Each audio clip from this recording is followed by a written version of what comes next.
Hey, welcome back to Tokyo Bunny Gaming. So I tried out this game called One Troll Army, which is a free RTS game on Steam. And in this game, you control a troll where you're tasked to guard a fort and defeat an ongoing wave of enemies, collecting gold to further improve your fort or give your troll more health and abilities to fight future waves. So now in this game, the hardest achievement is called Survived, where you need to survive at least 20 continuous waves of enemies without losing a single round in this game's survival mode. And so far, only 6% of people have achieved this accomplishment on Steam.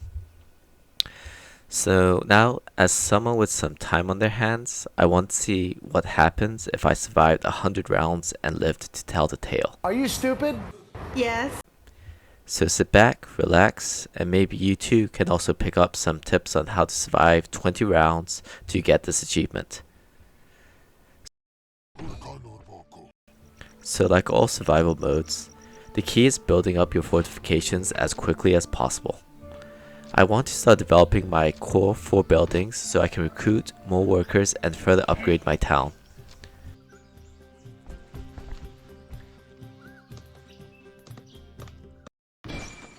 And as you may have noticed, for every upgrade I also gain an additional worker whom I can then reassign to other tasks such as further building or harvesting materials.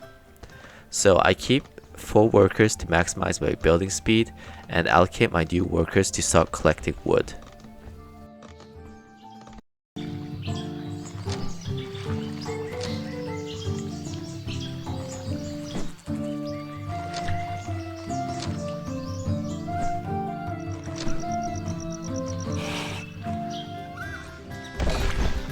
Now this starts to become a race against time, with the enemies approaching indicated by the red bar on the right slowly filling up. I want my workers to collect wood so I can upgrade my barracks ASAP and maximize the number of workers I have.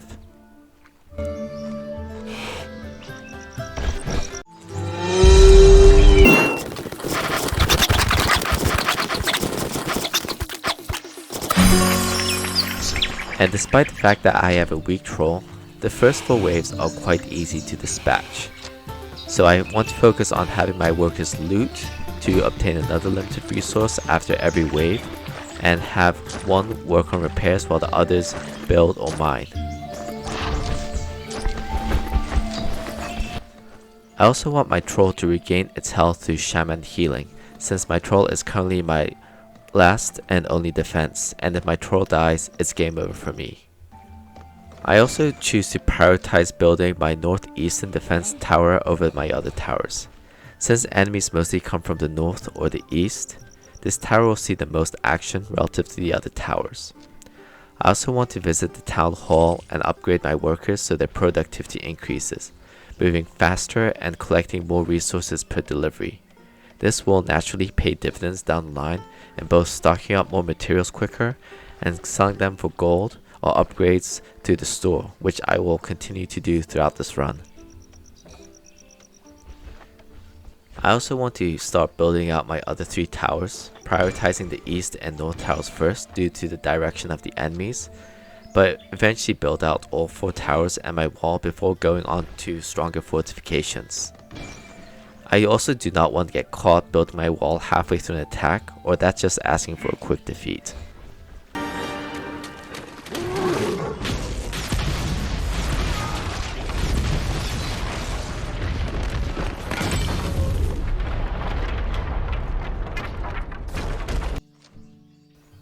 So after wave 4, I want to be in a position where I start building an iron pit to upgrade my fortress further.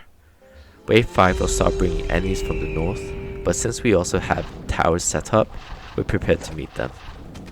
And after some looting, I want to allocate my workers to both mine wood and iron with a slight priority towards iron because my workers obtain less iron per delivery.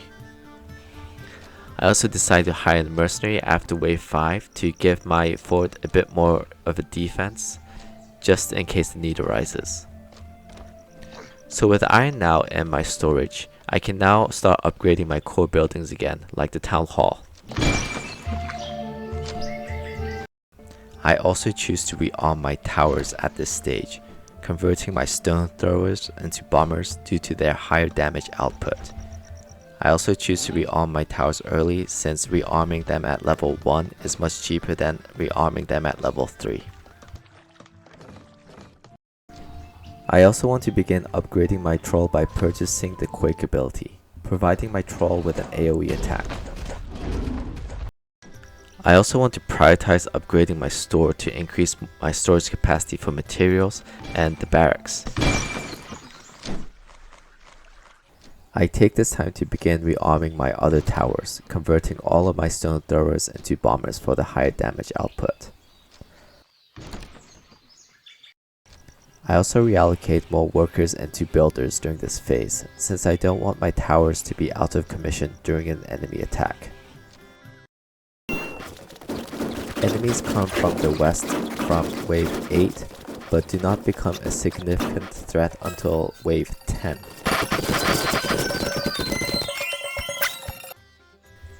Again, I want to repeat the process of upgrading my core buildings, then my towers, but also not forgetting to upgrade my workers' productivity since they are the lifeblood of my base.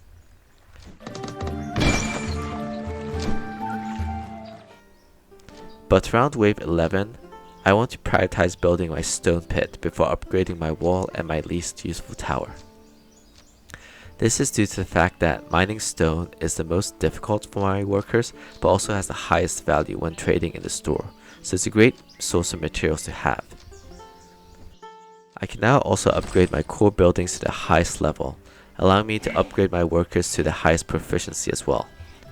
Although right now my fort looks like a patchwork made by the 3 little pigs, I'm upgrading my store and town hall first so I can hold as many materials as possible and improve my workers to the highest proficiency.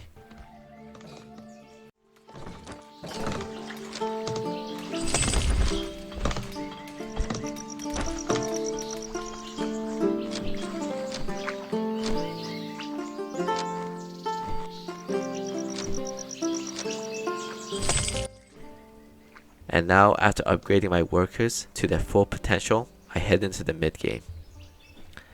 I start by fully upgrading my remaining core buildings, having them fully upgraded by wave 14. I also choose to upgrade my northeast tower to the highest level as it is still my most busy tower due to its location. I also want this tower fully built before the enemy arrives. I also start allocating resources to my barracks to upgrade my bombers, further improving my tower's killing proficiency. And with my best tower now having 3 bombers, they make short work of weaker enemies and even mid-tier warriors.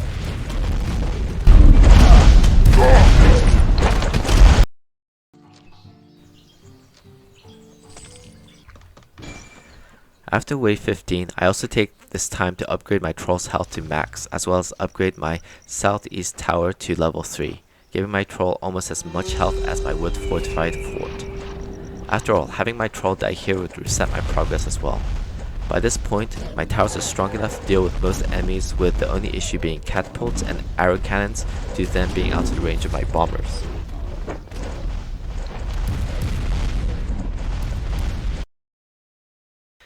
I do also decide to upgrade my wall to level 2 finally, my northwest tower and kick ability to maximum proficiency, and rearm and upgrade my southwest tower into a bomber as well.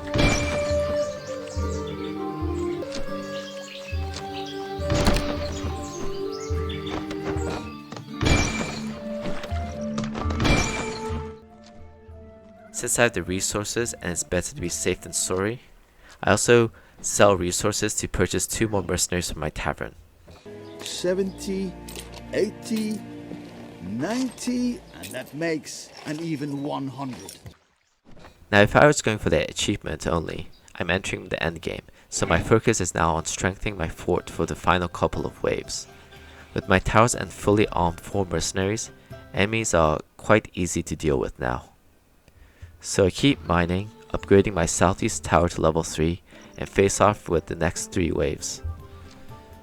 I also finally use my mine stones to fortify my wall, creating the strongest fort I can. Hot diggity dog! This place is magnificent.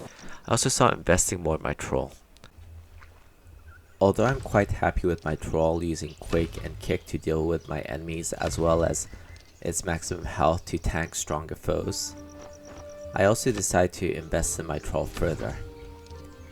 In addition to investing in my troll's moving speed so it can move to and away from enemies at a faster rate, I invest further in its Quake ability. I also purchased the knock ability so my troll has the ability to stun enemies, wheel so it has another AoE attack, and jump so my troll can literally fly across the battlefield. I fund this venture by selling my mine resources for loot and gold through the store. With a fully upgraded and armed fort and now a decent troll, I'm ready for the final few waves before the achievement. Wave 19 goes quite easily, using wheel and quake for an AoE attack and knock to stun enemies, while using jump to move around the map at a far quicker pace than before.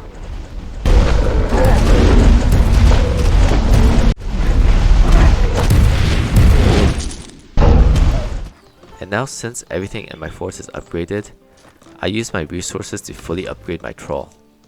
I max out the wheel and jump abilities, as well as purchase taunt at level 2. Now we're entering wave 20. I first attack the north while letting my towers defend the east. After beating a couple of enemies with my AoE attacks, I jump to the east to engage the enemy attacking my fort, also calling my mercenaries for additional help. With this, I cleared wave 20 and get the achievement. But while the game ends here for most people, I want to go the distance. I continue my standard cycle of looting and repairing, then mining, then selling those materials for gold and loot.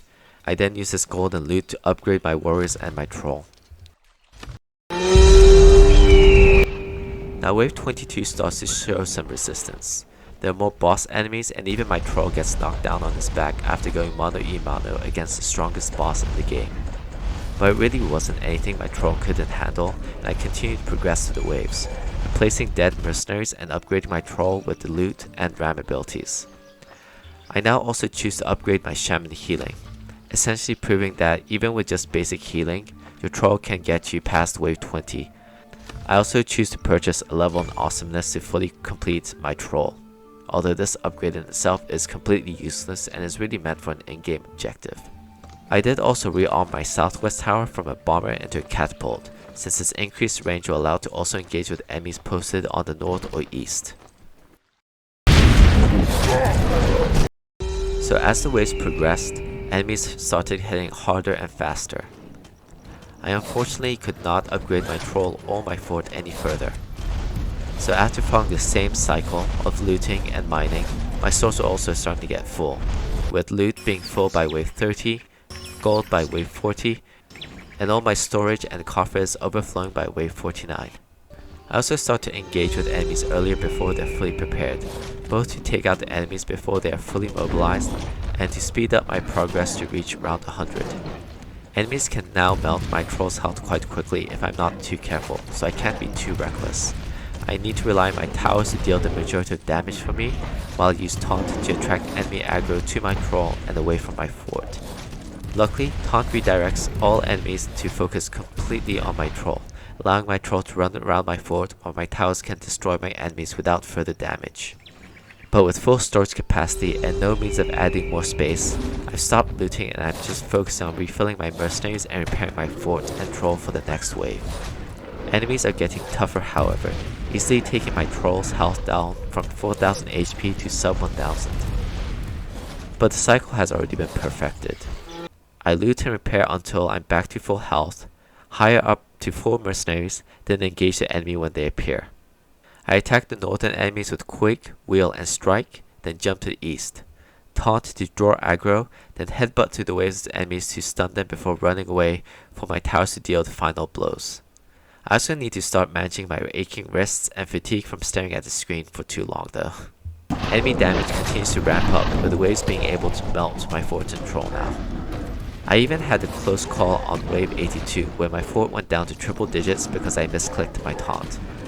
But as I followed my script, I was able to come out to waves with only my troll and fort down to half health most of the time. And so, after literal hours of fighting, I reached wave 100.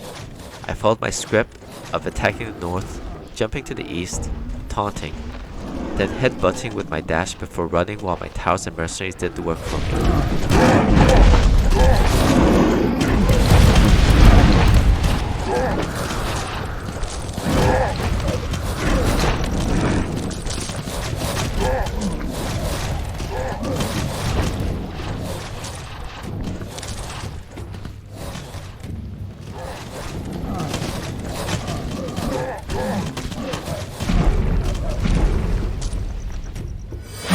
My coffers were overflowing, and it seemed that the game did not know what to do next.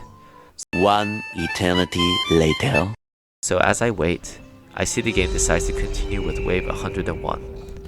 And tired from hours of playing, and honestly bored of the cycle, I click my taunt too late while I engage the fight with some enemies and my fort falls, bringing an end to this venture.